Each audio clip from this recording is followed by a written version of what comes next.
Yesterday, the Azzurri lost 3-0 against Norway. What a disaster. And are already risking to be out for the third consecutive World Cup. Of course, we'll speak about that because I start seeing people finger pointing, people looking for someone to blame.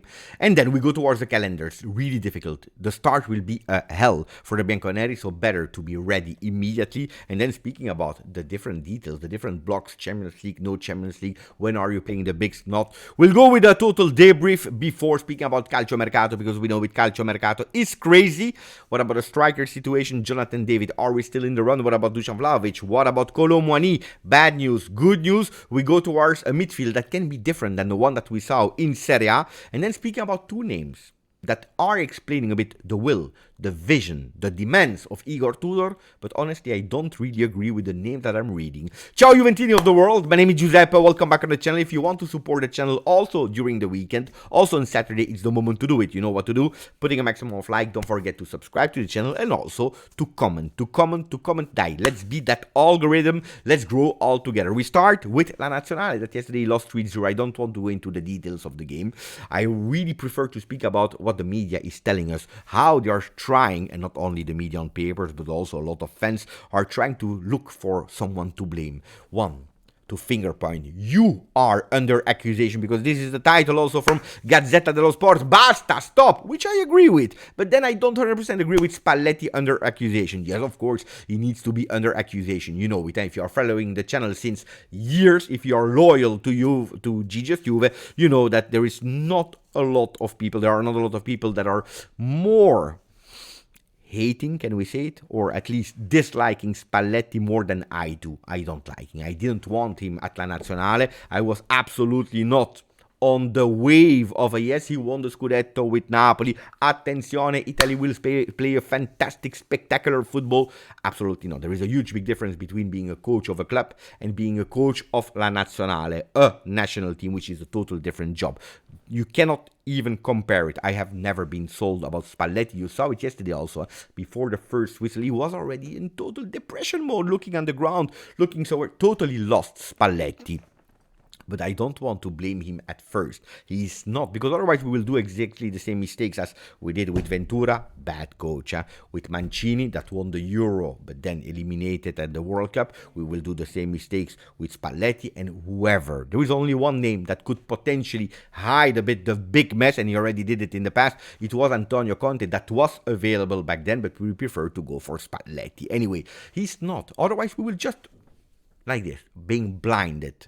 No, he's not. Yes, of course, he does a lot of mistakes, like, for example, putting Di Lorenzo in a back three. What a disaster. Some calls up, we know it, because of ego, because of that, not calling up a Locatelli, for example, and not only Locatelli, a lot of players, Orsolini, and when he called him up, not even starting him, probably one of the few that are able to dribble one-on-one. What a disaster. Choices are a disaster, But then, if he tells you in front of microphone that the block of Inter, the actual block of Inter, is as great as the Juve block of 82 of 2006, then maybe he's living in a total different world. Or maybe influenced by the media that not so long time ago they were comparing Bastoni to Beckenbauer, explaining us, telling us how he became the strongest defender of the planet. Mamma mia, what a disaster. No, he's not. He's not. He has his faults, but he's not the one to blame. Look at there, on top, higher. It's always start there on top. Gravina, ragazzi, and not only Gravina, the one that were there before as well. I'm not speaking about the name, the man Gravina, but the one that is taking that role. The people that since years now, 2018 eliminated, not qualifying to the World Cup. 2022 not qualifying to the World Cup. And this time we are already at risk with Norway with 9-on-9. Italy already needs a miracle to qualify. It's not over, but they're already needing a miracle to qualify. And then that, of course, that Euro of last year, that was really, really a shame. What a bad Euro with Spalletti. The only miracle, Gianluca Vialli, being able to gather a team to make a miracle in 2021, even if we are totally honest, it's not that we were that dominant in the last few games of the knockout stages.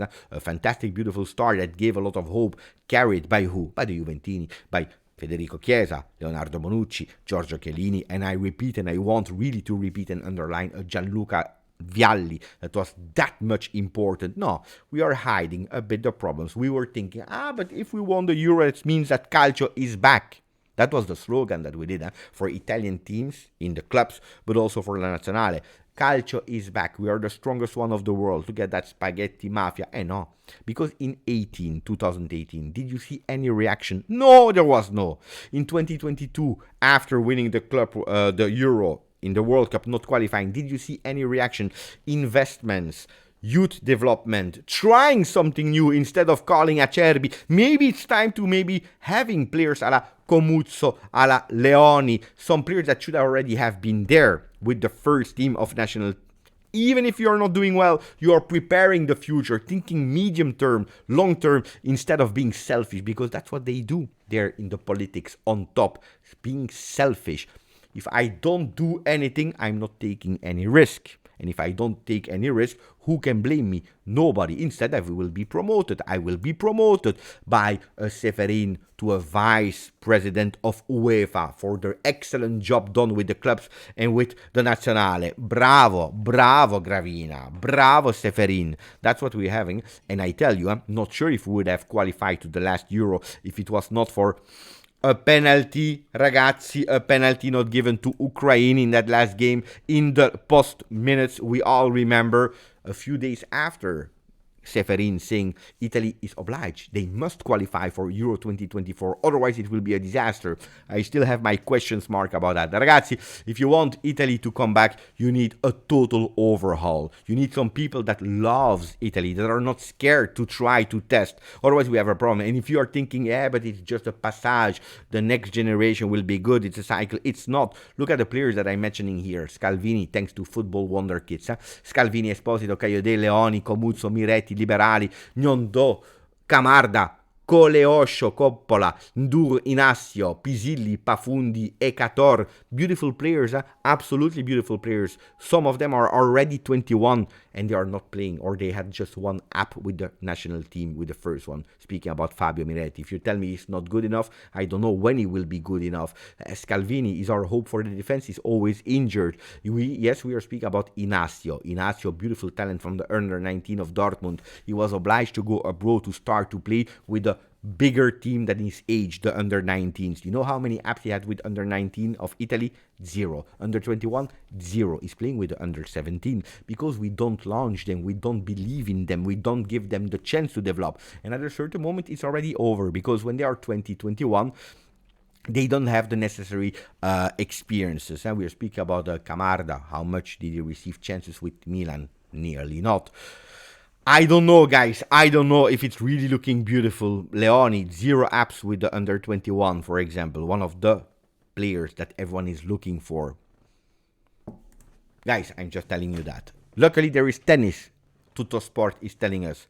If you are looking at the youth in Italy, the interest for tennis, the interest for other sport, athleticism, tennis, volleyball, how much is increasing since the last few years, because you look at a generation of youth that are influenced by the good decision taken at the government of sport, by people that are really taking care about and loving the sport that they are representing. Look at what Italy is doing. So don't tell me that there is not a youth that is interested in doing sport. The problem is that we are really, really nullifying the interest in calcio with the national team, but also with the clubs. And if it's boring, what I'm telling you, if you're not interested, you can skip immediately and listening to what we are saying about Juve. But I really wanted to go here a few seconds more, because we are speaking about clubs, about the future of our clubs.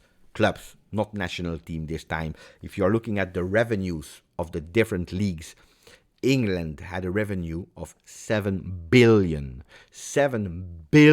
euro revenue, Premier League, a growth of 11%, followed by Spain and Germany that are there with 3.6 billion revenue, also there in a growth. The biggest growth is the one of Italy, but look how far we are with a revenue of 2.88. Then France, that is sticking to Italy, really there, they're already there. Ligue 1, that a lot of people are calling Farmer League, that it's not a beautiful one, plus 19, also there the growth is bigger. Pay attention, because you can be surpassed by France as well. Revenues are a disaster. Only 1 billion is coming from broadcast in Italy. And yesterday we were speaking about the calendars, and that's the beautiful assist, the beautiful link. If you are looking at the Premier League, the foreign, so not internal, not the English market, but the foreign revenues, broadcasters, what are they paying to have the rights to actually show, to broadcast Premier League? They are paying 11 times more than Serie A. A disaster, a real disaster. If you're looking at season 2010, 2012, Italy, Serie A, were having 91 million from abroad, while Premier League 570. If you're looking at where we are now, Italy from 2024, it's 240 million from abroad, with UK that didn't buy the right, with France that didn't buy the right. And look at Premier League. 2,600,000,000 that are coming from abroad. So the gap will start to be bigger and bigger and bigger and bigger and bigger and bigger. It will not stop, I tell you. And that's the real reason why the calendars have been anticipated already on the 6th of June yesterday. The calendars, the schedules of Serie A. Not for the fans to actually prepare their travels, because in Italy it's not that you need to prepare that much in advance for the travel. What is it? Because they want to see all the games. What is important is to know what day will we play. Will we play on a Friday, on a Saturday, on a Sunday at 12, or will we play on a Monday? That's important, and that they are not telling us at the moment. What they are telling us is the game, not for the fans, let's be honest, because they want to actually attract the broadcasters from foreign countries. And it's not a coincidence, so don't tell me that there is not a little bit of manipulations with these calendars. If you're looking at the first 14 games in Italy, look at that. Juve-Inter at the 3rd match day. The derby from La Capitale, Lazio-Roma at the 4th. Then on the 5th match day, Milan-Napoli, Juve-Atalanta. 6th, Juve-Milan, Roma-Inter on match day 7, 8. Napoli-Inter, 9. Atalanta-Milan, Milan-Roma, Juve-Torino, the derby on the 11th. And then on match day 12, Inter-Milan, Napoli-Atalanta, match day 13, Roma-Napoli, match day 14, Napoli-Juve. Look at the games, how they are. I'm speaking only about top games, only about the top games. Guys, there is a way. That's what they did to actually manipulate a bit that calendar, to actually make sure that the broadcaster from abroad, they have the time to start negotiating, to buying the right, because attention, every week there is a big game. If we start immediately with a bang, with so many beautiful offers in games, let's try to again buy the rights of Serie A. That's what they did, not for the fans, so let's not lie to me. Now, if you're speaking about Juve only, finally, because it was a long video, long first 2 topics, what do we see about our calendars? That it's tough. Yes, it's true. It's beautiful. Juve Parma is bringing us back to season 2011-2012. Of course, that beautiful 4-1 with the goal of Lichtsteiner, with goals of Marchisio, Vidal. Was beautiful. Mamma mia. What a really beautiful game. And it brings us there, right? That beautiful 4-1. That was beautiful. And then, of course, so it brings us also to that Juve-Milan that was played on the 5th match day in the beginning of October, like it should have been played now on match day 6. Juve-Milan at home, also in the beginning of October. So, beautiful things, but indeed, it's only superstition. It's only finding a way to explain something that is beautiful, a poem, poesia, romantico, not more than that. Because if you are looking in detail, look at the first 6 match days. We start immediately with 2 on paper that we should win. International break. You start immediately with Juve-Inter. Then you have Juve-Atalanta on match day 5. Juve-Milan on match day 6 before the second international break. When you are coming back, when you play Champions League, immediately after you play Lazio. Lazio that is not playing international competition. So they will be rested. We will not. Then you continue in that second part of, or the second block, difficult block. Napoli-Juve on match day 14, Champions League game. Bologna-Juve, Juve-Roma. Mamma mia, there it will be tough, between match day 14 and 16. If you go a little bit lower, match day 24, Juve-Lazio, Inter-Juve, Champions League knockout, if we are there, of course. Hopefully, we already qualify immediately, so we don't have to play it. But then another big block towards the end of Serie A. If we are still in the run, it will be a mountain to claim. Match day 32, Atalanta-Juve, Juve-Bologna, Milan-Juve. Incredible. Finishing the last 2 games with Juve-Fiorentina, and then something really strange. Torino-Juve, Derby della Mole on the last match day. So it will be tough. It will be extremely tough for Juve. Really, really, really. Then at the end, is it an excuse? Are we saying today we will lose Serie A because of the calendar? No, but it's true that it's a bit a special one. Speaking about Mercato, Mercato is crazy. Colomoni, there is the yes of Paris Saint-Germain to at least having for the World Cup, and also beautiful positive signs to keep him also for one more year with possibly an option to buy, so a loan with an option to buy, which would be the best thing that could ever happen to Juve at this transfer market, because it's a player that in case we keep him with a loan with an option to buy, you are not obliged to, one. Two, you're not spending big money immediately. Of course, you're taking care of his salary. Maybe you pay a bit of a fee to Paris Saint-Germain, but that's not a big investment for a player that had a beautiful impact. And with I forgot his name, Thiago Motta, and also with Tudor, especially scoring important goals there. So it's a player that I'm extremely happy if we can keep him also, because it gives us alternatives. And that alternative should not be Jonathan David. According to yesterday, Montblanc, he said, looks like Juve, they really tracked back because they're not 100% convinced of all of it. The package, Jonathan David, the big signature bonus, 20 million euros is what they are asking. The salary. Is that the player that we are really 100% convinced of, that is the number one striker of Juve? No, so they prefer to track back. And then, of course, what player will we have next to Colomani on the bench as a rotational player or playing with the two of them?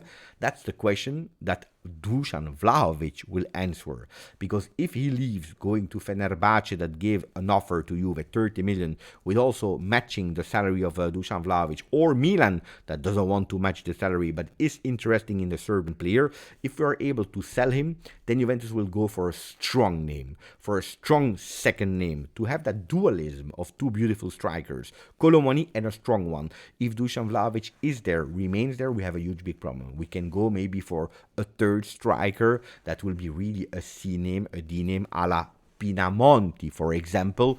So the strategy of the striker will be dictated in a way by Dusan Vlahovic, but if we can already secure Colomani, not only for the Club World Cup, I tell you, it's already a big, huge victory. The midfield that could potentially be totally different in the Club World Cup than what we saw in Serie A after that small injury of Locatelli. Not a lot of people are thinking that he will be able to start the first game, maybe not even the second game, and that's why with Koopmeiners, that since yesterday is training integrally with the group, total training session, Tudor is asking him, I gave you trust when you were there. Now I want you to pay back the trust of Juve also with some goals contribution, with the Koopmeiners that we saw at Atalanta. But also Douglas Luiz that the injury is on the back. Without Locatelli starting, we could see a team of Thuram and Douglas Luiz. And that will be maybe the first real chance of Douglas Luiz at Juve before really taking the decision. Do we want to keep him? How much we want to sell him? Is he doing well? Is he not doing well? It will be a big test for him. And I'm happy that we have that opportunity to test Douglas Luiz. Then I still believe that one of the two, Koopmeiners or Douglas Luiz, will leave Juve, especially the Brazilian one that is favorite to leave. But if we can have that opportunity in the club world to test him, we could possibly be surprised. What about Gatti? We hear a lot of voices, huh? Well, Gatti, Savona and McKennie could see their contract being extended. News of Giovanni Albanese, which would be good because then you can do whatever you want. You have a bit more strength there. You're also showing that you respect the three players that gave a lot to this Juventus 24-25. But pay attention, because some rumors, like the one of Nicolo Schira in Tuttosport, are telling us that Juventus, yes, okay, we have frozen the contract extension of these players. We will do it after the Club World Cup. If you wait until after the Club World Cup, which means one more month, in the meanwhile, you will have some clubs that are interested, that will try to go, that will try to insert themselves, like an Aston Villa, like a Napoli, that are really interested in the Italian defender of 26 years. Speak about Federico Gatti. We finish with the last one. This morning I saw that Juventus has two ideas. Dodo from Fiorentina, playing on the right.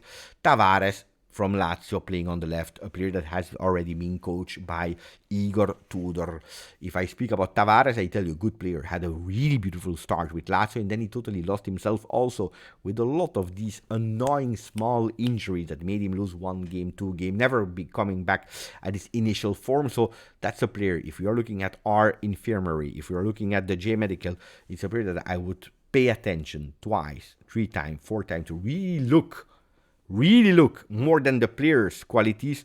Look at the medical reports. Can he be a player that will be fit or not? But you see that idea, Dodo, Tavares, or Tudor wants to continue with that 3-4-2-1 with 2 players that are able to run a lot, back up, giving solidity in defense and then also contribution up. What about Dodo? Well, guys, Dodo, let's see what he will do, because I remember, and I found back the article of the 26th of September 2024, so we are speaking about a while, but that was something that I have there in my mind, where he said, me to Juve, never to Juve. I made a promise to Joe Barone, that unfortunately, again, passed away. Guys, if Dodo said and promised that he will never come to Juve, I don't even understand why he's linked to Juve. Or maybe that promise to Joe Barone, well, he was not really convinced about what he was saying. Let's see. Ragazzi, let me know what you think about it. I'm not sure if I will edit the video because it's a long one, because it's Saturday. So just watch it raw like that and enjoy. Grazie, forza, Juve.